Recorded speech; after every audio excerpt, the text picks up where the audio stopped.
It may seem like Apple is behind the competition a lot of the time.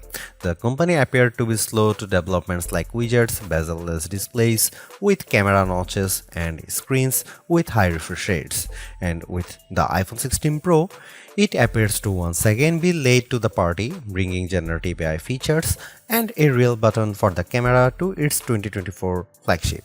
But if you will allow me to play therapist for a moment, I think it's not that Apple is slow, I think Apple is cautious, perhaps overly so.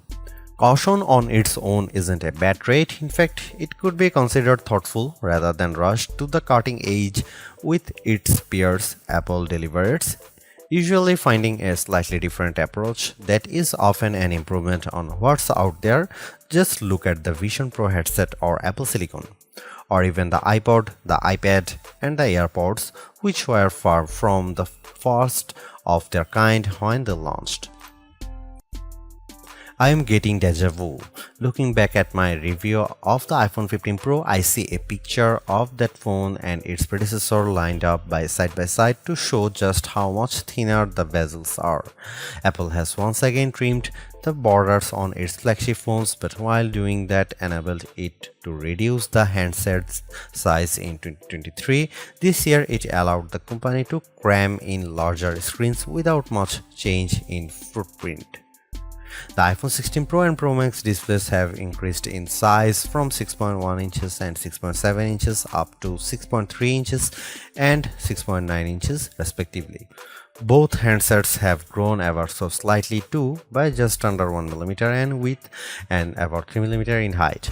Basically, the iPhone 16 Pro and Pro Max are a hair wider and taller than their predecessors but maintain the same 8.25mm profile, and yet in spite of this minimal change, you won't be able to keep your old cases if you are upgrading from an iPhone 15 Pro to an iPhone 16 Pro.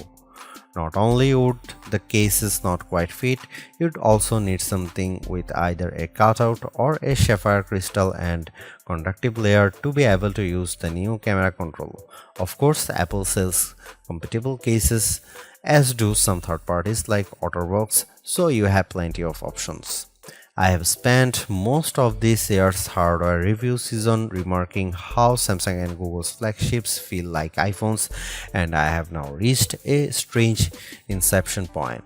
As I have been comparing competing phones for this review, I have been surrounded by about a dozen handsets from all these different companies on my couch, including last year's iPhone, the Galaxy S24 Plus, and the Pixel 9 Pro and Pro XL. Trying to figure out which one is the iPhone has become more confusing than ever, as they all feel similar in build. The best way to verify at a glance is looking at the camera arrays or my wallpaper. All that is to say that the iPhone 16 Pro feels similar to its predecessors, which is what these other companies have been attempting to emulate. Apple would be right to feel flattered by this imitation, and yet I have to wonder if it's time to do something different. Google's Pixel 9 Pro is actually a whole 6 grams lighter than the iPhone 16 Pro at 221 grams, and I'm absolutely smitten by its rich pink hue and shiny edges. Though I like the new golden desert color for the iPhone 16 Pro, I do wish Apple's premium flagship had more fun and vibrant exteriors. That said, I do love the base iPhone 16 in pink, teal, and ultramarine. Arguably, the biggest change to the iPhone 16 lineup, not to mention the iPhone 16 Pro, is the introduction of camera control. This is a button on the right side of the device which has touch and pressure sensors on it to enable greater control with swipes and semi-presses. One of the things this was supposed to do was let you push slightly on the button to trigger focus, similar to what half pressing a DSLR shutter button would do. That function won't be available at launch, so I can't say if it's effective. But by the large, camera control is a very Apple approach to a feature that has been around for years. From phones by Sony and Nokia with dedicated shutter buttons to Android handsets with hardware-based double-click shortcut, the notion of quick access to your camera without having to fudge with The screen is a popular one, for good reason too. I've hated having to swipe or long press the icon on my iPhone's lock screen in the past, and even though I could set the iPhone 15 Pro section button to open the camera, it just wasn't positioned well and I'd have to give up my mute button. So, Apple isn't breaking new ground with its hardware shortcut for a frequently used app, but it does do a few things differently. With the touch sensor, you can swipe on it to tweak things like exposure, zoom levels, and tone, and the half press still works as a way to select options or go back out of menus within the camera control interface. In theory, it's a nice way to make changes in the fly. In reality, there are a few issues and they largely have to do with placement. The button sits a little farther from the base of the phone than I'd like, so my fingers have to reach a bit more to press it, whether I was in landscape or portrait mode. This wasn't usually a problem when I had both hands free and could steady the iPhone with my other hand and readjust my grip. But if you are trying to take a quick shot with just one hand, the button's location can feel unintuitive. Of course, everyone has different finger lengths and ratios, so it's entirely possible that other people find this logical. It also depends on your grip. If you are cradling the bottom of the device in your palm, it's harder to maneuver. If you are covering part of the screen and reaching out for the button head on, it's slightly easier to use camera control. Still, even for those with the strongest claws, swiping and half pressing and double half pressing on the sensor is tricky. I was only ever really able to do that if I had my thumb holding up on the bottom edge and my middle ring and little fingers steadying the right end of the phone. Maybe this is a new camera grip I just need to relearn for this button. The awkward placement is a minor gripe compared to what I found most annoying, the button's touch sensor. Not only was it difficult to swipe through different settings when holding the device with one hand, it also reacts to accidental touches and swipes.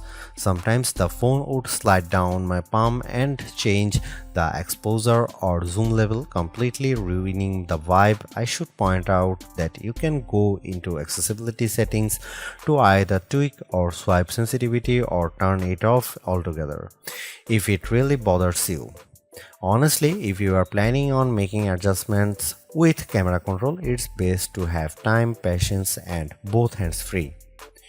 In those situations, I had a lot of fun editing settings and watching them by reflected in the viewfinder in real time.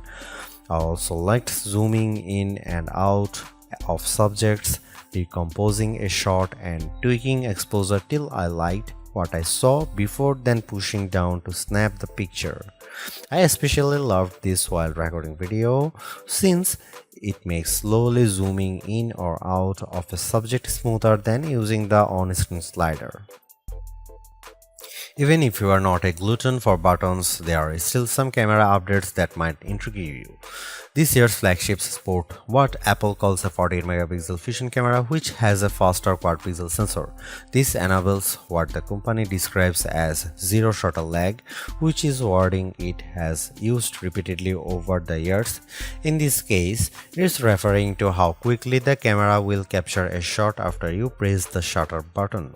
I will admit I was initially confused by this update, in part because it requires relearning some behaviors I had adopted to mitigate the shortfalls of older cameras.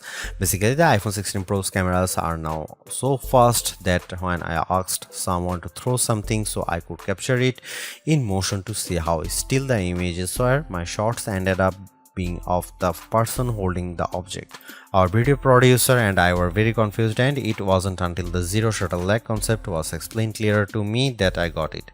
I had become used to pressing the shutter early since cameras, in my experience, would be fractions of a second slow. Apple has become so fast that it actually captured the literal moment I tapped the button instead of the split second after when the object was in mid-air.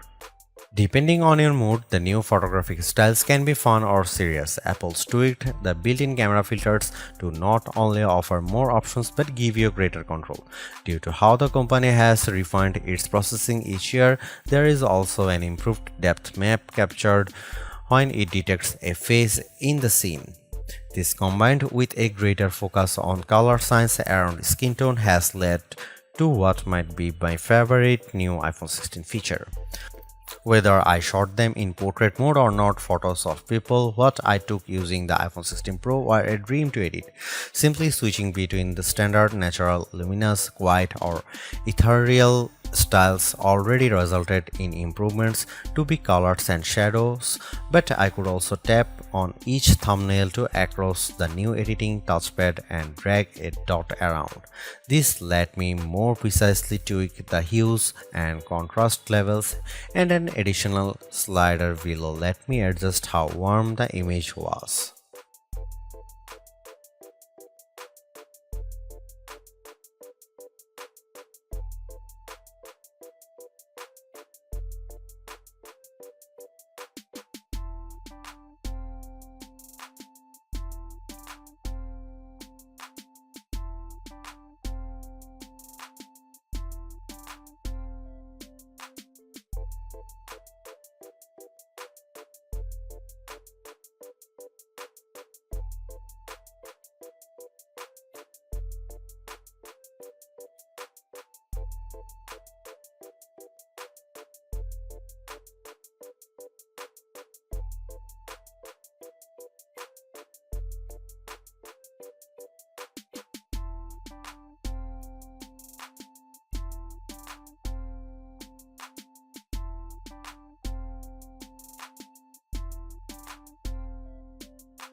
It's been about 2 months since the public beta for iOS 18 was released, and it was nice to get a taste of upcoming features like the new customizable home pages, expanded tap back reactions, and the redesigned Photos app. With the iPhone 16 launch, iOS 18 is basically ready for prime time with some caveats. This year, more than ever, it's hard to figure out what's coming to your iPhone and what isn't. With the release of Apple Intelligence slated for October, features like writing tools, cleanup for photos, and the redesigned Siri won't be ready till next month, and even then, your non-Pro iPhone 15 won't be compatible. Plus, some features that were teased at WWDC like Genmoji still haven't been added to the iOS 18.1 developer beta, which is where most Apple Intelligence features have been arriving as a preview for app makers.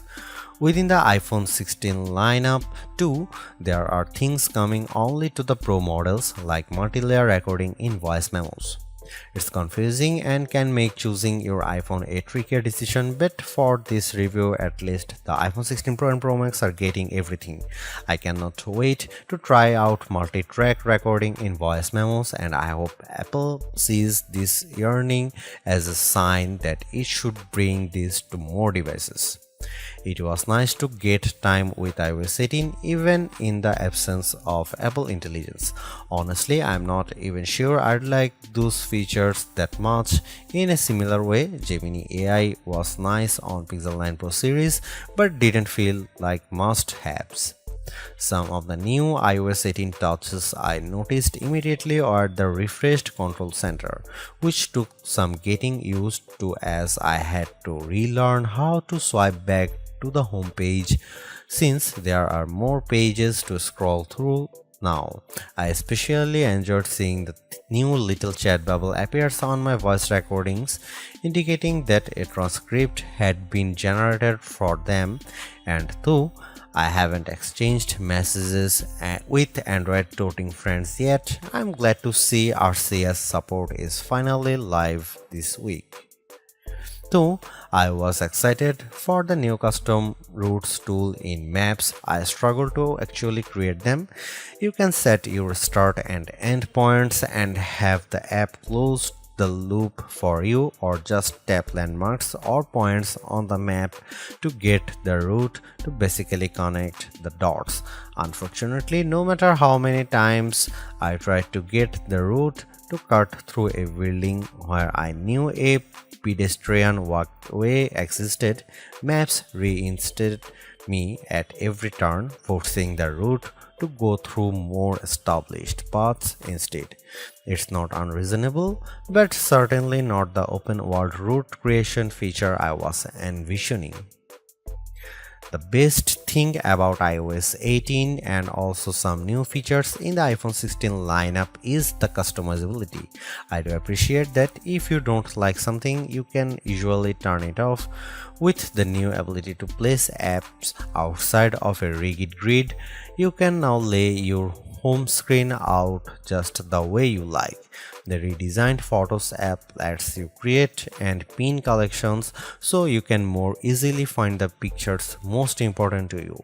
And again, I'm glad Apple is giving people the option to turn off camera control altogether or adjust its sensitivity. Apple's caution is sometimes warranted, especially at a time when mistrust of AI-generated content runs rampant. The company taking its time to get Apple Intelligence right is understandable, but its deliberation doesn't always lead to winners. While I appreciate the attempt to differentiate camera control with the touch sensor for more versatility, I am not yet convinced on its usefulness. The good news is, and I cannot stress this enough, you have the option to tune it to your liking, and that's the theme I'm seeing in recent Apple features that hint at more thoughtfulness than usual. If you don't like something or if something isn't right for your needs, you can adjust or disable it.